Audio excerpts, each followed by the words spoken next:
सो hi everyone, कैसे हैं आप सब। जैसा कि आप जानते हैं आज का हमारा टॉपिक है लीनियर इनइक्वालिटीज़। तो बच्चों के दिमाग में सबसे पहले ये डाउट आएगा कि ये इनइक्वालिटी का क्या मतलब होता है ना। लीनियर का मतलब तो चलो हम समझते आए हैं, 8th 9th 10th 11th में पहुंच गए हैं अब। तो पीछे 4-5 साल हमने लीनियर तो पढ़ा है, लेकिन लीनियर इनइक्वालिटीज़ नहीं पढ़ा, लीनियर इक्वालिटीज़ पढ़ा है ना। आज से आपने जितना भी पढ़ा है उसमें आपने स्टडी किया है इक्वेशंस के बारे में। किसके बारे में? इक्वेशंस के बारे में। और इक्वेशंस में हमेशा साइन इक्वल टू का लगता है, इस वजह से इसे क्या कहा जाता है? इसे इक्वालिटी का सिंबल भी कहा जाता है, द सिंबल ऑफ इक्वालिटी। तो इक्वालिटी का क्या मतलब है? जब हमारे पास क्या होता है, बीच में इक्वल टू का साइन होता है। बट मैम यहाँ पर हमारी बात हो रही है किसकी? लीनियर इनइक्वालिटी की। तो लीनियर इनइक्वालिटी को अब आप हमें थोड़ा डिटेल में समझाइए, ठीक है।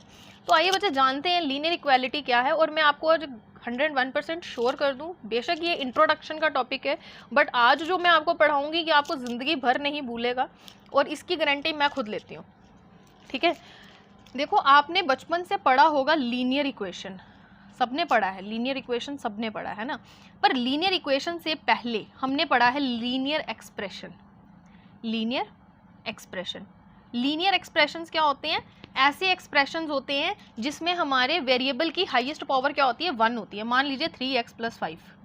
Here we have a variable x and the highest power of the variable is 1, है ना। जब भी हमारे लीनियर एक्सप्रेशन की बात आएगी तो वहाँ पे जो वेरिएबल दिया रहेगा उसकी हाईएस्ट पावर जो होगी वो क्या होगी? 1 होगी। अब हमारे पास दूसरा टॉपिक आ जाता है इसी में, लीनियर इक्वेशन। ये भी हमने पढ़ा हुआ है। और लीनियर इक्वेशन इन 2 वेरिएबल्स भी हमने पढ़ा। ये तो 1 वेरिएबल्स की बात होगी मैम, है ना। यहाँ पे हमने बच्चे किसकी बात कर ली? Linear equation in 1 variable. हमने तो 2 वेरिएबल भी पढ़ा है, जैसे 3x + 4y + 5। ये हो गया लीनियर इक्वेशन इन 2 वेरिएबल्स। यहाँ पर x और y एक दूसरे पे निर्भर करते हैं, दोनों वेरिएबल्स एक दूसरे पे डिपेंडेंट होते हैं। और इसी के ऊपर हमने 10th क्लास में एक टॉपिक भी पढ़ा है, pair of linear equation in 2 variables, जिसमें हमने एलिमिनेशन मेथड, सब्स्टिट्यूशन मेथड, है ना, ये भी देखा। तो इसका मतलब हमारा यहाँ तक का कॉन्सेप्ट तो बिल्कुल क्लियर है। बट लीनियर इक्वेशन भी पढ़ा हमने, और हमने कहाँ पढ़ा? वो क्लास 10th, अभी एक साल पीछे ही तो पढ़ा मैम, क्लास 10th में पढ़ा। क्या नाम था उसका? लीनियर इक्वेशन इन 2 वेरिएबल्स। 2 वेरिएबल्स में पढ़ा हमने, बिल्कुल पढ़ा, 2 वेरिएबल्स में पढ़ा। और हमने क्या पढ़ा? Pair of linear equations in 2 variable पढ़ा। सही टॉपिक तो ये था, pair of linear equation in 2 variables.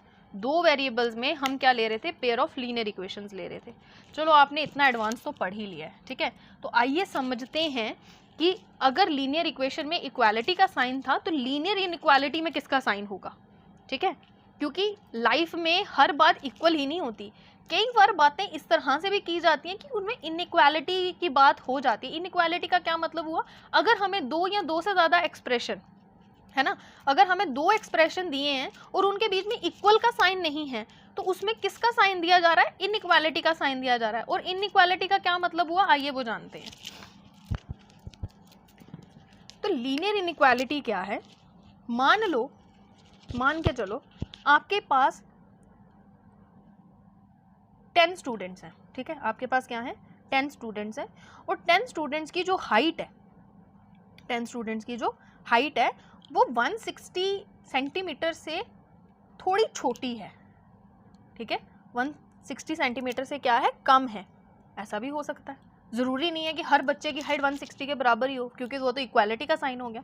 तो जब कम है, ज़्यादा है, थोड़ा ज़्यादा और थोड़ा कम है, ऐसे जैसे क्वेश्चंस दिमाग में उठते हैं, वहाँ पे मैथ्स में हम उसको क्या कहते हैं? लीनियर इनइक्वालिटी कहते हैं। उसको हम वहाँ पे इनइक्वालिटी कहते हैं। इनइक्वालिटीज़ क्या हैं उसकी हम बात करेंगे यहाँ पे। इक्वालिटीज़ में बेटा, इनइक्वालिटीज़ में हम कैसे साइन देखते हैं? हम लेस देन का साइन देखते हैं, हम ग्रेटर देन का साइन देखते हैं। नोट्स बनाते जाएं साथ साथ में, ठीक है। ग्रेटर देन का साइन देखते हैं, लेस देन इक्वल टू का साइन भी देखते हैं, लेस देन इक्वल टू का साइन भी देखते हैं हम, इसको लेस देन इक्वल टू कहा जाता है, ठीक है। उसके बाद हम ग्रेटर देन इक्वल टू का साइन भी देखते हैं।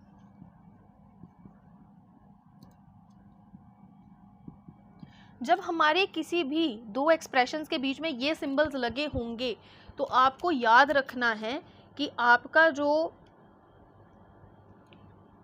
मतलब आपका वहाँ पे जो इक्वेशन है वो अब इक्वेशन नहीं है, वहाँ पे वो इनइक्वालिटी है। ठीक है, आइए इसे थोड़ा और डिटेल में समझते हैं कि हम क्या कहना चाह रहे हैं। तो बच्चे, मैंने आपके सामने एक डेफिनेशन लिखी है। ये डेफिनेशन आपको 11th क्लास की बुक में भी मिल जाएगी और यही एक एग्जैक्ट डेफिनेशन है इनइक्वालिटीज समझाने के लिए।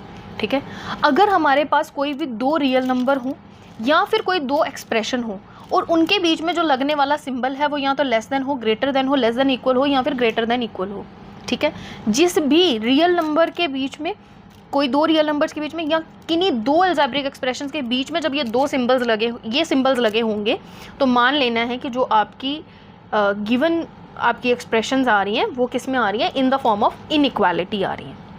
ठीक है, ऐसी स्टेटमेंट्स क्या होंगी, वो इनइक्वालिटी स्टेटमेंट्स होंगी। अब आपका दिमाग यहाँ पे ये स्ट्राइक करेगा कि मैम दो रियल नंबर्स में कैसे? तो बच्चे बिल्कुल होता है, जैसे मान लीजिए 3 is less than 7, 3 is less than 7, obvious है, यूनिवर्सल ट्रूथ है, 7 से 3 छोटा ही होगा, है ना। उसके बाद 7 इज़ ग्रेटर देन 5, ये भी यूनिवर्सल ट्रूथ है। जब ऐसा कुछ होगा, या फिर हम कहें कि 5 इज़ ग्रेटर देन किससे, 5 इज़ ग्रेटर देन 3, ठीक है, 5 इज़ ग्रेटर देन 3, ऐसे जब सिम्बल्स हमारे किन्हीं भी रियल नंबर्स में लगे होंगे, इसमें लगे होंगे, रियल नंबर्स में लगे होंगे, तो ऐसे स्टेटमेंट्स को हम क्या कहते हैं, ऐसे इनइक्वालिटीज़ को हम कहते हैं न्यूमेरिकल इनइक्वालिटीज़। क्या कहते हैं? Numerical inequality. ये मैं उन बच्चों के लिए बहुत डीपली पढ़ा रही हूँ जिन बच्चों को हर छोटी सी छोटी डिटेल जानने की बड़ी आदत है। और वैसे भी हमारे चैनल का मोटिव ही यही है कि हम बेसिक ही क्लियर कर दें बच्चे का, ताकि उसको कभी भी कोई बंदा पूछे उसको हेजिटेशन ना हो कि मैम आता नहीं है, सर पता नहीं है। ठीक है, कि किसी ने पूछ लिया कि बताओ जी, जब रियल नंबर्स के बीच में ग्रेटर देन इक्वल टू वगैरह जैसे के साइन लगते हैं तो ऐसी इनइक्वालिटीज़ को क्या कहते हैं, तो बच्चे को यही ना पता हो कि उसको न्यूमेरिकल इनइक्वालिटीज़ कहते हैं। ठीक है ना, तो ये आपको पता होना चाहिए, ऐसी इनइक्वालिटीज़ को क्या कहते हैं, न्यूमेरिकल इनइक्वालिटीज़ कहते हैं। आई होप इतना क्लियर है। ठीक है, अब न्यूमेरिकल इनइक्वालिटीज़ तो चलो ठीक है, बट मैम आप तो यहाँ पे बात कर रहे हो अलजेब्रिक एक्सप्रेशंस की भी। कोई दो अलजेब्रिक एक्सप्रेशंस, कहने का क्या मतलब हुआ, दो अलजेब्रिक एक्सप्रेशन मतलब उनके बीच में क्या है, वेरिएबल होगा, है ना, उनके बीच में क्या होगा, वेरिएबल होगा। तो आइए उसकी एग्जाम्पल लेते हैं। तो उसकी क्या एग्जाम्पल हो सकती है, मान लीजिए आपके पास है 3x less than 5, 3x less than 5, ठीक है, या फिर y इज़ ग्रेटर देन 2, क्योंकि ये एक्सप्रेशन है, ये मोनोमियल है, ये भी मोनोमियल है ना। जब भी हमारे पास क्या होगा, ऐसे एक्सप्रेशंस होंगे जहाँ पर हम क्या कर रहे हैं, वेरिएबल्स को छोटा बड़ा दिखा रहे हैं।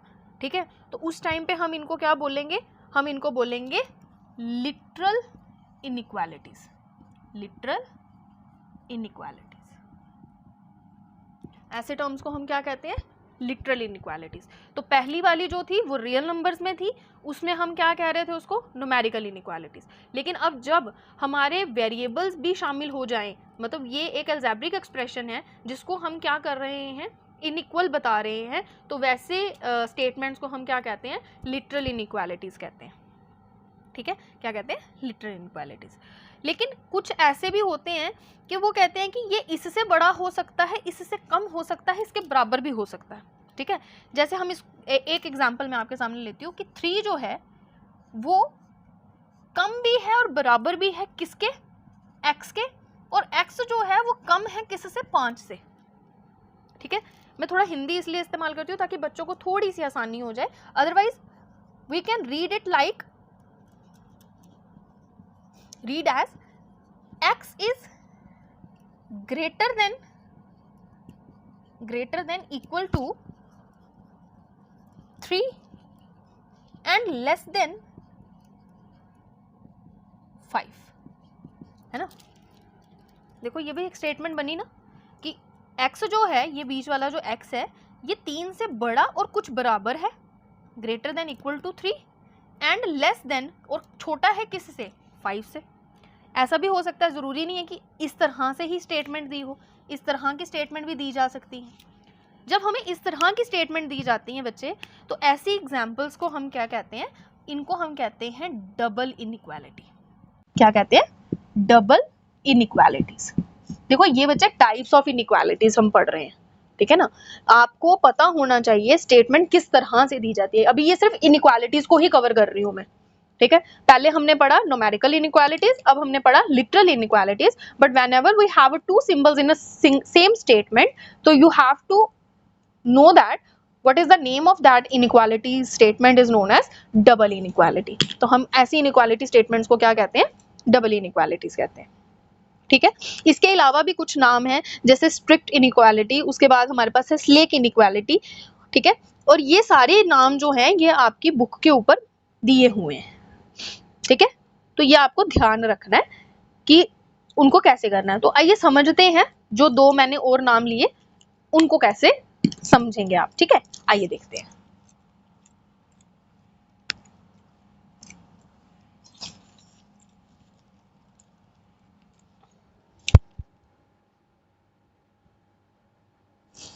सो बच्चे जैसे कि आप देख रहे हैं हमारे पास यहाँ पे कुछ और एग्जाम्पल्स मैं लेने जा रही हूँ। ये और कुछ टाइप्स हैं इनइक्वालिटीज़ की, और मैं आपको ये कंफर्म कर देती हूँ कि इससे ज़्यादा डिटेल्ड वीडियो आपको ऑनलाइन भी नहीं मिलने वाला है, क्योंकि ऐसा कंटेंट हम सिर्फ तब पढ़ाते हैं जब हम आपको बैच में ट्यूशन्स देते हैं, समझ रहे हैं। जब आपको ये बैचेस में पढ़ाया जाता है ना, तो वहाँ पे टीचर बहुत डिटेल में पढ़ाता है। ऑनलाइन में टीचर सिर्फ आपको अट्रैक्ट करने के लिए पढ़ाता है कि मतलब ऐसा ऐसा कर रहे हैं, वन शॉट में हम सारा कवर कर देंगे। ऐसे डिटेल टॉपिक्स कोई नहीं पढ़ाएगा आपको ऑनलाइन, वो सिर्फ वहीं पर पढ़ाएगा टीचर्स जहाँ पर उसको पैसा है, ठीक है। लेकिन यहाँ पर आपको ये फ्री ऑफ कॉस्ट मिल रहा है, तो प्लीज़ इसको ज़्यादा से ज़्यादा बच्चों तक शेयर करो, क्योंकि इतनी डिटेल में या तो आपको सिर्फ स्कूल में पढ़ाएंगे टीचर्स, या फिर यहाँ पर मैं पढ़ा रही हूँ।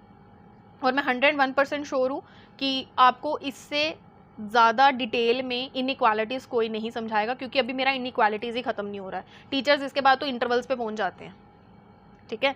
तो आइए समझते हैं स्ट्रिक्ट इनइक्वालिटीज़ क्या होती हैं। स्ट्रिक्ट इनइक्वालिटीज़ का मतलब है कि आपके ये वाले जो सिंबल हैं यही यूज़ होंगे, ठीक है। इसके अलावा भी हमारे पास सिंबल्स हैं, जैसे कि आपको पता है हमारे पास ये वाले सिंबल्स भी हैं, बट आपके यही वाले सिंबल्स यूज़ होंगे।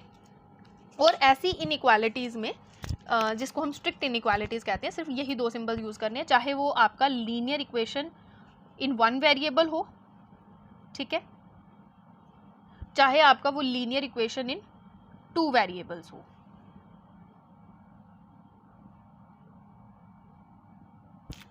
फॉर एग्जाम्पल ये मैंने आपके लिए एग्जाम्पल्स लिए हैं। तो आपको क्या याद रखना है, स्ट्रिक्ट इनइक्वालिटीज़ वो इनइक्वालिटीज़ होती हैं जिसमें हमारे पास linear equation in one variable ही हो और हमारा जो कोफिशिएंट ऑफ द वेरिएबल हो is not equals to zero, वो ज़ीरो नहीं होना चाहिए। ये भी आपको याद रखना है, the coefficient of the variable is not equals to zero. जो भी आपका वेरिएबल होगा वो ज़ीरो के बराबर नहीं होना चाहिए, सही, ठीक है। आई होप ये आपको समझ आ रहा होगा। जबकि अगर दो वेरिएबल्स भी होंगे तो उसमें भी जो उनके कोफिशिएंट्स होंगे, जैसे यहाँ पे ये कोफिशिएंट्स हैं 5 और 3, ये भी ज़ीरो नहीं होने चाहिए। ऐसी इनइक्वालिटीज़ को क्या कहा जाता है, स्ट्रिक्ट इनइक्वालिटीज़ कहा जाता है, ठीक है। फिर आ जाती है स्लेक इनइक्वालिटीज़। स्लेक इनइक्वालिटीज़ का क्या मतलब होता है कि आपके पास जो भी वेरिएबल्स हैं, मतलब जो भी आपके पास लीनियर इक्वेशंस, जो आप लीनियर इनइक्वालिटी ले रहे हो, चाहे वो आप इन वन वेरिएबल ले रहे हो, ठीक है, चाहे आप उसको वन वेरिएबल में ले रहे हो, चाहे आप उसको टू वेरिएबल्स में ले रहे हो।